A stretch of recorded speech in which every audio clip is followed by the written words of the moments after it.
정난정은 연산군 12년 초계 정씨 가문에서 태어났습니다. 그녀의 아버지 정윤겸은 무과에 급제해 절도사까지 오른 무관으로 중종반정에 참여한 공신이었습니다. 하지만 이 화려한 아버지의 경력과는 달리 정난정의 출생은 불안정했습니다. 그녀의 어머니가 군영에 속한 관비, 즉 궁궐 소속 노비 출신이었기 때문입니다. 조선은 엄격한 신분제 사회였고 특히 노비 종모법에 따라 어머니가 노비라면 자식도 노비가 되는 것이 원칙이었습니다. 정난정 역시 태어날 때는 천인으로 기록될 운명이었으나 다행히 아버지가 첩을 양인으로 속량시켜주면서 양인 신분을 얻을 수 있었습니다. 그러나 공식적으로 양인이 되었다 해도 사람들의 인식은 달라지지 않았습니다. 그녀를 두고 영비의 소생이라 부르는 기록이 훗날까지 남아있는 것을 보면 사회적 낙인은 끝내 지워지지 않았습니다. 명종실록 7년 3월 14일 기사에는 당시 정난정의 친족이자 윤원영의 신복이던 정준에 대해 언급하며 정준은 윤원영의 첩 정난정의 종형으로 사람들이 그 기세를 두려워하여 잘못을 규탄하지 못하였다라고 기록합니다. 여기서도 정난정을 첩이자 서출로 명확히 지칭하며 그녀의 신분적 한계를 드러내고 있습니다. 학계에서는 이러한 출생 배경이 정난정의 내면에 깊은 상처를 남겼다고 해석합니다. 그녀는 평생 첩의 딸이라는 꼬리표에서 벗어나고자 했고 그 보상 심리로 권세와 부를 집착적으로 추구하게 되었다는 것입니다. 정난정의 삶은 태생적 굴레와 그에 대한 반작용이 빚어낸 비극의 산물이기도 했습니다. 정난정이 어떻게 윤원영의 집안에 들어갔는지는 지금까지도 논란이 많습니다.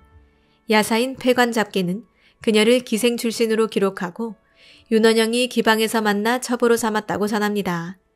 그러나 많은 역사학자들은 이 기록을 신빙성 낮은 후대의 각색으로 봅니다. 첫째, 정난정은 비록 서녀였지만 아버지가 무과 출신 고위 무관이었으므로 반드시 기생이 될 필요는 없었습니다.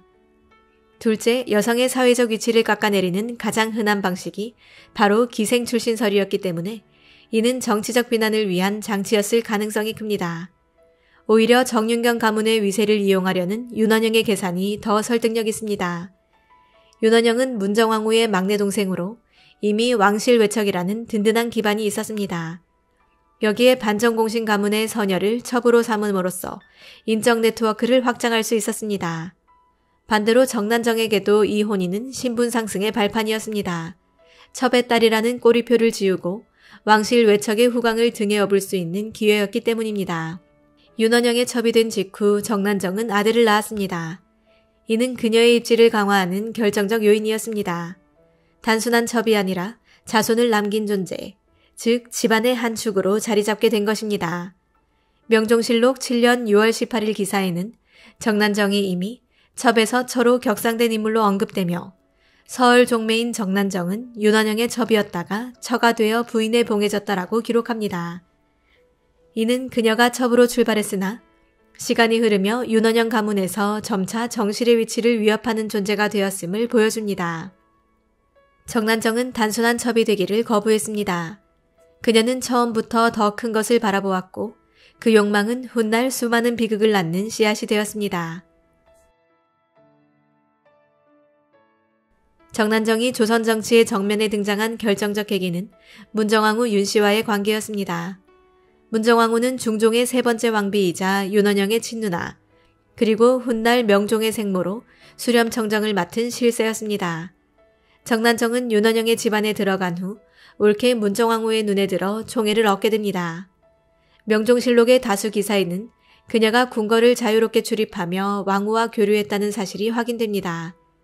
남성 대신들조차 감히 드나들기 힘든 왕후의 내전에 첩 출신 여인이 자유롭게 드나들 수 있었다는 사실은 당시로서는 파격이었습니다. 왕후에게는 궁궐 밖의 사정을 전달해줄 신뢰할 만한 측근이 필요했고 정난정은 그 역할을 충실히 수행했습니다. 이때부터 그녀는 단순한 첩이 아니라 권력의 비선 채널이 되었습니다. 1544년 중종이 승하하고 인종이 즉위했으나 불과 8개월 만에 세상을 떠났습니다. 어린 명종이 왕위에 오르자 문정왕후가 수렴청정을 시작했고 곧 조정은 대윤과 소윤의 치열한 파벌 싸움으로 갈라졌습니다. 1545년 결국 을사사화가 일어납니다. 윤원영이 주도한 소윤 세력은 대윤을 역모 혐의로 몰아 유배에 사사했습니다. 명종실록의 기록에 따르면 정난정은 문정왕후와 윤원영 사이를 오가며 밀지를 전달했고 대윤 제거를 적극 권유했다고 합니다. 그 결과 윤임은 유배지에서 사사되었고 대윤 세력은 뿌리째 뽑혔습니다. 을사사화는 윤원영에게는 권력의 발판이었고 정난정에게는 악명 높은 이름으로 역사에 등장하는 첫 무대였습니다. 이 사건을 기점으로 정난정은 첩에서 정치의 안막으로 변모했습니다. 1547년 을사사화의 불길이 채 꺼지기도 전에 새로운 사화가 터집니다. 바로 정미사화였습니다. 양재역 벽서 사건으로 촉발된 이 사화는 문정왕후와 윤원영을 비난하는 글이 벽에 붙었다는 이유로 대윤 잔존 세력이 대대적으로 숙청된 사건이었습니다. 명종실록에 따르면 이 사건은 단순한 민심의 발로라기보다는 윤원영과 소윤이 정치적 반대 세력을 제거하기 위해 벌인 자작극이라는 의혹이 강합니다. 실제로 이 사건으로 처형되거나 유배된 이가 100명에 달해 오히려 을사사화보다 더 큰 규모였습니다. 정난정은 이 과정에서도 문정왕후와 윤원영 사이에 메신저 역할을 했습니다. 그녀는 대윤을 비방하는 말을 문정왕후에게 전하고 문정왕후의 의중을 윤원영에게 다시 전했습니다. 즉 사건의 정치적 연출에 깊숙이 개입한 비선 실세였습니다. 정미사화를 계기로 소윤 세력은 조정을 완전히 장악했고 윤원영은 승승장구했습니다. 그와 함께 정난정의 권세도 날로 확대되었습니다. 정난정이 악녀로 기억되는 이유 중 하나는 바로 윤원영의 정실 부인인 연안 김씨 독살 의혹입니다. 윤원영은 본래 연안 김씨와 혼인해 정실 부부 관계였습니다. 그러나 정난정은 단순한 첩으로 남는 것에 만족하지 않았습니다. 그녀는 끊임없이 정실의 자리를 넘보았습니다. 당시 조선은 일부 일처제가 엄격히 시행되어 첩이 정실이 되는 것은 법적으로 불가능했습니다. 하지만 권력의 힘으로 이 금기를 깨뜨린 이가 바로 정난정이었습니다. 명종실록 31권에는 김씨가 굶주린 끝에 정난정이 올린 독약 섞인 음식을 먹고 즉사했다는 기록이 남아있습니다. 김씨의 모친 강씨 역시 딸이 독살당했다며 상소를 올렸고 조정 대신들도 추국을 청했습니다. 명종은 정난정이 어찌 직접 김씨를 죽였겠는가라며 사건을 무마했지만 당시 여론은 이미 정난정을 독살의 범인으로 확신했습니다. 1550년대 윤원영이 승승장구의 고관에 오르자 정난정도 마침내 정경부인이라는 최고 외명부 작호를 받게 됩니다. 이는 조선의 외명부 서열 중 정실 부인에게만 주어지는 지위였습니다. 명종실록에는 정난정을 두고 영비의 소생이 첩에서 정경부인에 올랐다는 기록이 남아있습니다. 이는 조선 500년 역사에서 극히 드문 일로 서울 출신 여인이 첩에서 시작해 정경부인으로까지 올라간 유일한 사례였습니다. 그러나 이 영광은 곧 그녀에게 악녀라는 낙인을 더 씌웠습니다. 첩에서 정실로 그리고 최고 권세가의 여인으로 올라선 그녀의 행보는 당시의 도덕관념과 정면으로 배치되었습니다. 사림과 백성들의 눈에 정난정은 이미 조선의 명분과 기강을 무너뜨린 불온한 존재였습니다. 정난정과 윤원영 부부의 권세는 단순히 정치적 영향력에 그치지 않았습니다. 그들은 노골적으로 재물을 축적하며 부정부패를 일삼았습니다. 명종실록은 뇌물이 국고보다 많았다라는 표현으로 당시 윤원영 정난정 부부의 탐욕을 고발합니다. 전국 각지에서 벼슬을 청탁하는 이들이 윤원영의 집 앞에 장사진을 쳤고 그 뇌물은 대부분 정난정이 받았습니다. 뇌물을 낸 자에게는 윤원영이 벼슬을 내리는 방식, 즉 매관매직이 일상화되었습니다. 또한 정난정은 화려한 저택을 10여 채나 짓고 귀한 재물을 사치스럽게 소비했습니다. 심지어 백성들이 겨울을 나기 위해 나눠 가진 볏짚까지 빼앗아 팔아치웠다는 기록도 있습니다. 굶주린 백성들 앞에서 쌀밥을 강물에 던져 물고기에게 시주했다는 사건은 그녀의 탐욕과 무도함을 보여주는 대표적 일화입니다. 심지어 명나라의 사신으로 가는 역관에게 적은 비용만 쥐어주고 값비싼 물품을 들여오게 하는 사사로운 외교도 서슴지 않았습니다. 그녀와 윤원영 부부는 국가의 공적 권력을 사적 이익을 위한 도구로 전락시켰습니다.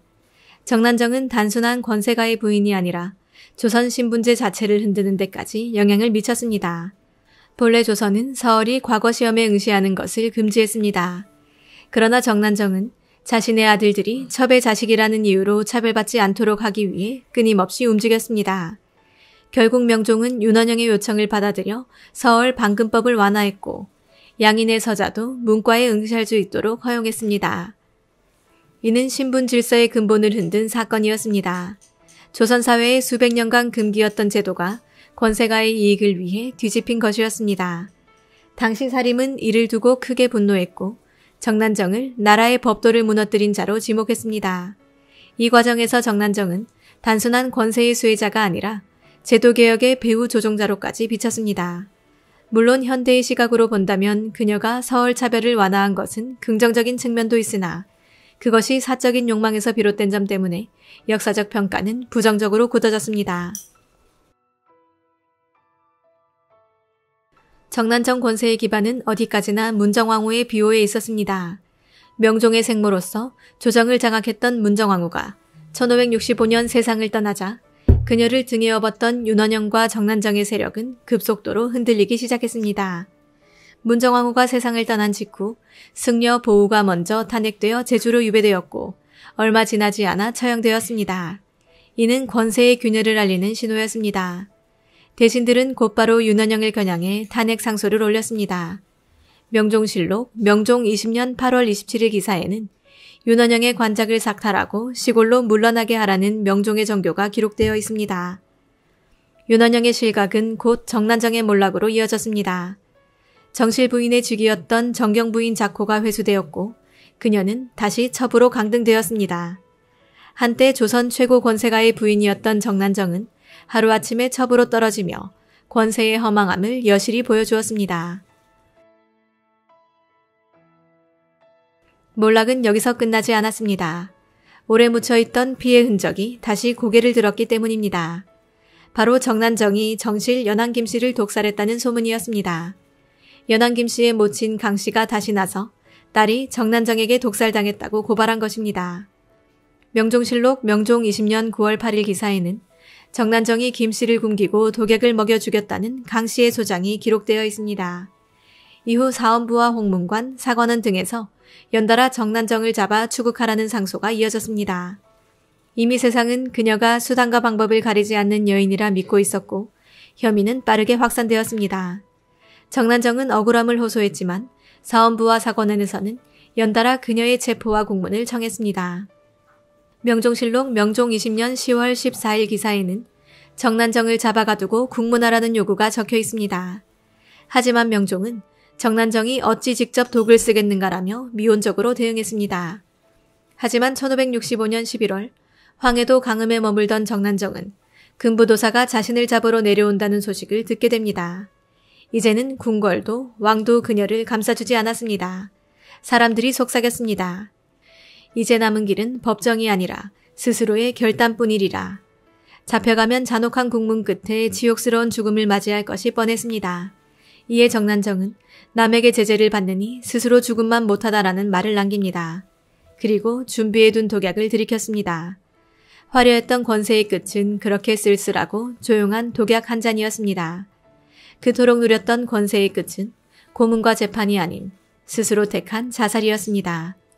윤원영 역시 아내의 죽음에 충격을 받아 며칠 뒤 세상을 떠납니다. 권세의 정점에서 가장 빠르게 추락한 부부는 같은 해 불과 며칠 차이로 세상을 떠난 것입니다. 정난정의 이름은 후대에 조선의 악녀라는 낙인과 함께 전해졌습니다. 사림은 그녀를 가리켜 강상을 무너뜨린 여인이라 불렀고 구정과 민담에서는 백성을 착취하고 탐욕에 눈먼 여성으로 묘사했습니다. 실제로 명종실록의 여러 기록은 정난정의 부정부패와 사치스러운 생활을 낱낱이 고발하고 있습니다. 그러나 현대 역사학계에서는 조금 다른 시선도 제기됩니다. 일부 학자는 정난정은 단지 문정왕후와 윤원영의 비호 아래 움직였던 하수인에 불과하다고 평가하며 그녀에게 덧씌워진 희대의 악녀 이미지는 사대부 남성들의 기록에 의해 과장된 면이 있다는 점을 지적합니다. 실제로 정난정이 서울 호통을 주장하며 신분 질서의 변화를 이끌어낸 점은 일종의 제도개혁으로 볼 여지가 있습니다. 그럼에도 불구하고 그녀가 백성을 착취하고 사치와 탐욕을 일삼았다는 사실은 부정하기 어렵습니다. 결국 정난정은 자신이 쥔 권세를 공동체를 위해 쓰지 못하고 오히려 가문과 사익을 위해 남용한 인물로 기억되고 있습니다. 오늘날 정난정의 이야기는 여인처나 옥중화 같은 사극에서 재조명되며 대중적 관심을 받고 있습니다. 그녀는 여전히 악녀의 전형처럼 소비되지만 동시에 당시 조선사회의 신분 질서와 권력 구조를 비춰주는 거울로서 연구할 가치가 있는 인물입니다.